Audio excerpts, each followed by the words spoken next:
Hey, Utah Mammoth fans, tusks up, and welcome into your Utah Mammoth Daily.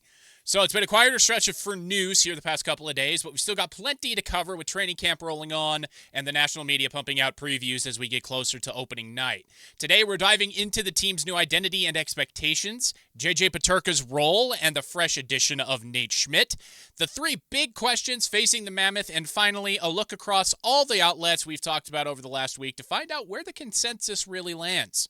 So let's get into it. The first thing Sportsnet points out in their team preview is how the Mammoth's identity has completely shifted. Last year, it was about proving hockey could work in Salt Lake City and Utah as a whole. This year, the bar is higher. The playoffs.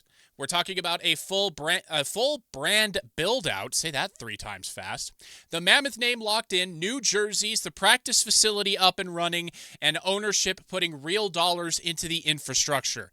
Not to mention the rumor that Ryan Smith floated basically himself that they will be bringing an AHL franchise to the state of Utah. He does not want it in Salt Lake City. He wants it further south in like St. George, or he said, quote, up north. I would imagine around Logan. That's my guess, is where he would want those.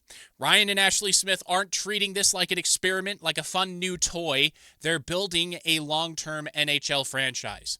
That matters for the players, too. The standard isn't just compete hard and be respectable. It's not, hey, I own you guys, go play in this 3,000-seat arena because I tell you to. It's to actually start winning. The question now is how this young group handles the pressure of expectations instead of being the underdog, instead of just being expected to be bad. So that is really what we're looking at this season. Another big focus in Sportsnet's preview is J.J. Peterka. Utah didn't bring him in as a depth piece. They handed him a 5-year, $7.7 million per season deal to be a top 6 fixture, not just a feature there. He's coming off back-to-back productive seasons in Buffalo, which is kind of hard to do. And at 23 years old, it fits perfectly with Utah's youth movement. Where he plays will be interesting. Does he line up with Keller to give them a true 1-2 scoring punch on the top line? Or do the coaches spread the love and try him with Cooley and Gunther on the second line? Either way, he's expected to elevate the offense, and all reports are pointing to that he fits in perfectly with the team, and it's just a matter of time before he explodes for like a 90-point season. On the back end, the addition of Nate Schmidt doesn't grab headlines as much as the J.J. Peterka trade does, but it's very important. He brings cup-winning experience, just like a lot of the other additions that Bill Armstrong has made in the first 2 years of this team being in Utah.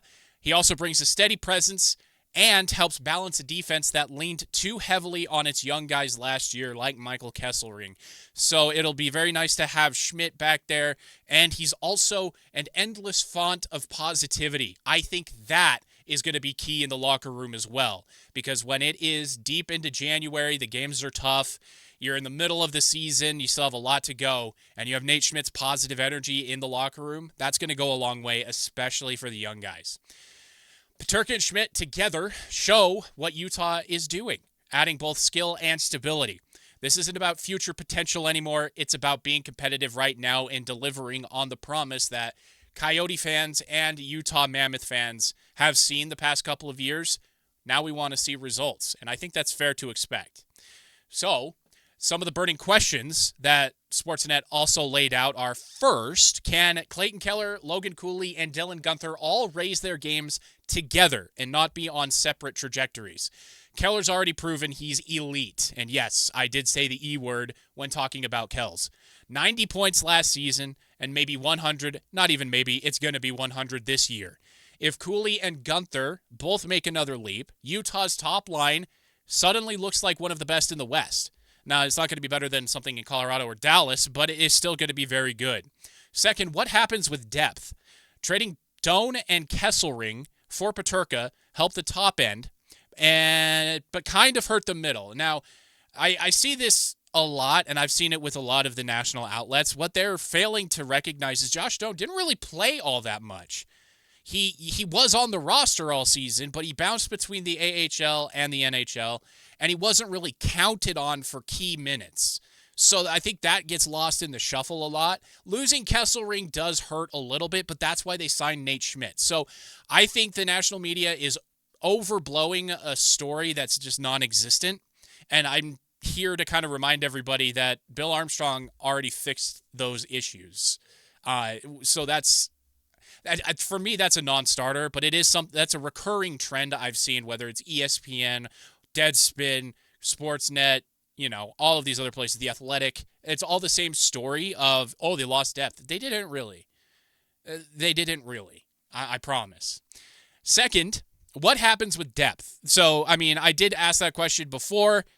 Guys like Lawson Krause and Michael Carcone do need to step up. I fully anticipate a bounce-back year from Krause, from the Sheriff, for him to earn his nickname again, and they're going to pull their weight. Carcone is a little bit harder to gauge just because he will bounce between a healthy scratch and on, the fourth line, and that's really hard to be productive when you don't know if you're going to suit up every night.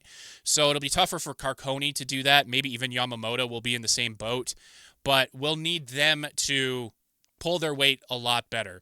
And then will a rookie like Daniil But, Tij Iginla, Dmitry Simashev, the names I've been talking about forever, will they hit the NHL sooner than expected if guys like Carcone, Yamamoto drop off, or if Liam O'Brien can't stay healthy? I think so. I think they'll get a lot of NHL minutes this season. So third, can Veggie build on last season?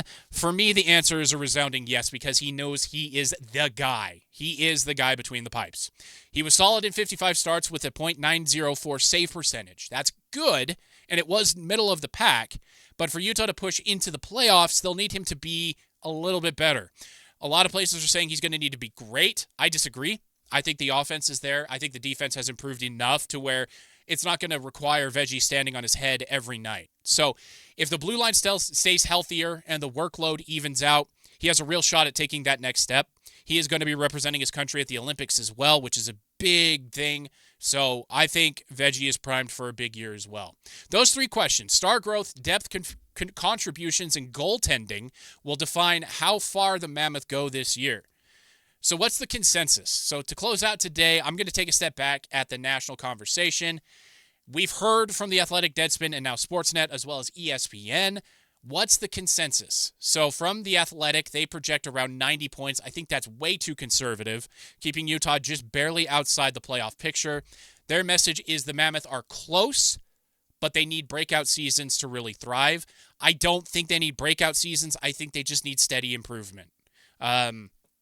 I think Dylan Guenther had his breakout last year, and in the preseason, he's showing that it was not just a flash in the pan.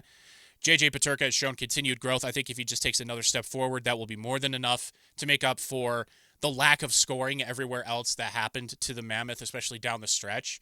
So I disagree with what The Athletic is saying. So let's go to Deadspin. They went the other way. They actually picked Utah as one of their surprise playoff teams this season, citing that elite forward core of Guenther, Cooley, Peterka. I guess you could throw in a couple other guys. So there is a lot of top-end talent. And banking on Veggie to hold down the fort, especially now that he knows it's his job and he's not at risk of really losing it. Because last season it was, will Connor Ingram come back? If he comes back, is it his job? Will Veggie be the backup? So that's what I'm looking at here as far as the goalie goes. And then let's go with Sportsnet. They sit in the middle of the two. They project about 85 points, which is way too low. That would land Utah basically where they were last season. And their focus is Peterka's impact, Keller pushing towards 100 points. I don't think he's going to push it. I think he's going to go above it. And whether the depth can hang in. That's my big question, is the depth. What happens if the veterans get hurt? And what happens should the rookies come up? And will they make a positive impact instead of a negative one? So the themes are pretty clear here. One, everyone believes in the big three, Keller, Cooley, and Guenther, along with Peterka. Everyone questions the depth, myself included, especially after the Peterka trade, that the national media is blowing out of proportion because Josh Doan just did not play that many meaningful minutes. And Kesselring does hurt, but it was offset by Nate Schmidt. And everyone points to goaltending as the swing factor. Veggie doesn't have to be elite, but he has to be consistently solid like he was down the stretch for a full season.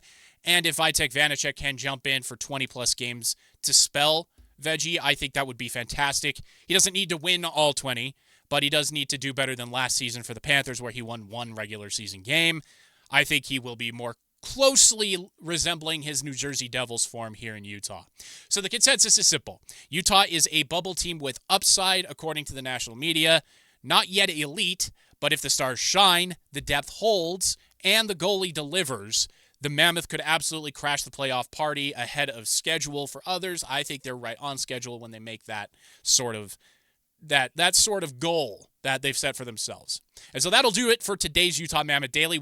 I'll keep tracking every development as camp rolls on and the season gets closer. It's so close. I can't wait. One thing's for sure, the hype is real. The expectations are higher than they've ever been for this core, and this team's margin for error is razor thin, which is true for any team competing for the Stanley Cup playoffs. Thanks for watching. Tusks up, and I will see you all tomorrow.